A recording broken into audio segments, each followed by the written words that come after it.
दमयंती अचानक अपने पति को आवाज लगाती है। अजी सुनते हो, आज आपका बेटा बिना खाना लिए चला गया।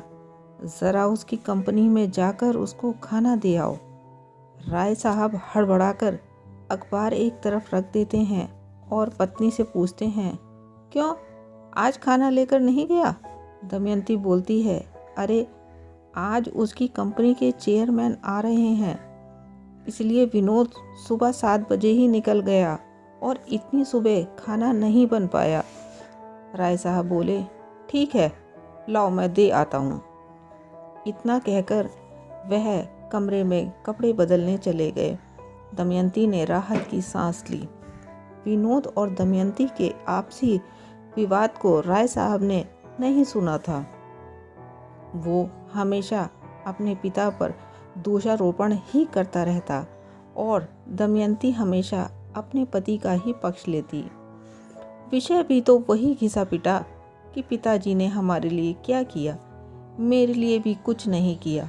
वह हमेशा अपनी माँ से झगड़ता कि पापा की तरह मेरे दोस्त के पिता भी शिक्षक थे, पर देखो उन्होंने कितना बड़ा बंगला बनवा लिया और हम अभी छोटे से मकान में रहते हैं। दमयंती उसे समझाती कि तुम्हारे पापा अपने घर में सबसे बड़े हैं। तुम्हारे दादा के गुजरने के बाद सारी जिम्मेदारी उनके कंधों पर आ गई थी। 2 छोटे भाई, 2 बहनों की शादी और तुम्हारी बहन की शादी का खर्च भी उन्होंने उठाया। वह अपनी माँ से खूब लड़ता कि मेरे पिता ने सबके लिए किया, मगर सबने मिलकर मेरे पिता को एक घर तक बनाने की मदद नहीं की। वह सभी सेट हो गए और बंगलों में रहते हैं और हमारे लिए किसी ने नहीं सोचा। एक पल के लिए दमयंती की आंखें भर आईं। वह विनोद को समझाती कि तुम्हारे पापा ने अपना फर्ज निभाया और अपने भाई बहनों से कोई आशा नहीं रखी। विनोद तमतमा उठा और बोला, अच्छा आपकी सब बातें ठीक हैं, मगर हज़ारों बच्चों को जो ट्यूशन दी, अगर उनसे फीस ली होती तो आज लाखों में खेल रहे होते। आजकल देखो ट्यूटर भी बड़ी बड़ी गाड़ियों में घूमते हैं। दमयंती कहती, तुम्हारे पापा का कहना था ज्ञान दान का पैसा नहीं लेना। बस इतना सुनते ही वह नाराज़ हो जाता। इधर राय साहब साइकिल पर टिफ़िन लटकाए तपती धूप में औद्योगिक क्षेत्र में प्रवेश करते हैं। वहां तक पहुंचते पहुंचते उनका दम फूल गया। कंपनी के गेट पर सिक्योरिटी गार्ड ने उनको रोक लिया।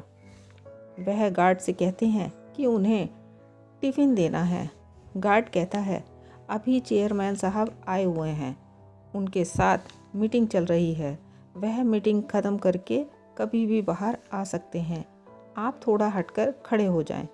राय साहब थोड़ी दूर पर खड़े हो गए। वहाँ छाया भी नहीं थी। खड़े खड़े उन्हें 1 घंटा बीत गया। अब उनके पैरों में भी दर्द होने लगा। थक कर वह तपते पत्थर पर बैठने ही वाले थे कि तभी गेट की आवाज़ आई। शायद मीटिंग ख़त्म हो गई थी। चेयरमैन साहब के पीछे कई अधिकारी और विनोद भी बाहर निकला। उसने पिता को जैसे ही देखा मन ही मन नाराज़ हो गया। चेयरमैन साहब कार का दरवाज़ा खोलकर बैठने ही वाले थे कि उनकी नज़र राय साहब की ओर उठ गई। वह कार में ना बैठते हुए गार्ड से पूछते हैं कि वो सामने कौन खड़ा है। गार्ड उन्हें बताता है कि यह विनोद के पिताजी हैं और खाने का टिफ़िन लेकर आए हैं। गार्ड ने कपकपाती आवाज़ से कहा। चेयरमैन बोले, बुलवाइए उनको। जो नहीं होना चाहिए था वही हुआ। विनोद के तन से पसीने की धाराएं बहने लगीं। क्रोध और डर से उसका दिमाग सुन्न पड़ गया। गार्ड के आवाज़ देने पर राय साहब पास आए। चेयरमैन साहब आगे बढ़े और उनके नज़दीक गए और बोले, आप विनय राय सर हैं ना, जो स्कूल में शिक्षक थे? हाँ मैं वही हूँ, पर आप मुझे कैसे जानते हैं? इससे पहले कोई कुछ समझ पाता, चेयरमैन ने झुककर उनके पैर छू लिए। सभी अधिकारी और विनोद सहित अचंभित हो उठे। चेयरमैन बोले, मैं विजय सक्सेना, आपका विद्यार्थी, जिसे पढ़ाने आप घर आते थे। राय साहब बोले, याद आया, तुम तो बड़े आदमी बन गए हो। चेयरमैन बोले, सर आप यहाँ धूप में क्या कर रहे हैं?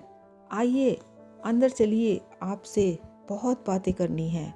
और गार्ड से बोले कि इन्हें अंदर क्यों नहीं बैठाया। गार्ड ने शर्म से अपना सर नीचा कर लिया। चेयरमैन ने राय साहब का हाथ अपने हाथ में लिया और अपने आलीशान चैम्बर की तरफ बढ़ गए और ले जाकर अपनी चेयर पर बैठा दिया।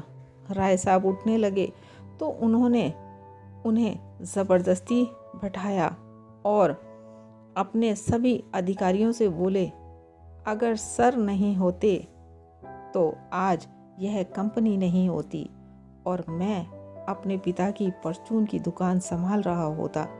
मैं पढ़ाई में बहुत कमज़ोर था और पढ़ाई में मन नहीं लगता था। मेरे माता पिता ने इनको मुझे पढ़ाने और सुधारने की मुँह मांगी फीस देनी चाहिए, मगर इन्होंने मना कर दिया। मेरी शैतानियों के चलते इन्होंने मुझे सुधारा और जो विषय मुझे कठिन लगते उसमें मेरी रुचि जगाई। सर इतना अच्छा पढ़ाते थे कि मुझे अंग्रेज़ी, गणित, विज्ञान जैसे विषय आसान लगने लगे और मैं फिसड्डी लड़का पढ़ाई में अव्वल आने लगा। 10वीं में मेरिट में आकर मैंने सबको चौंका दिया। जनरल मैनेजर ने पूछा, पर आपने फिर भी सर को फीस नहीं दी?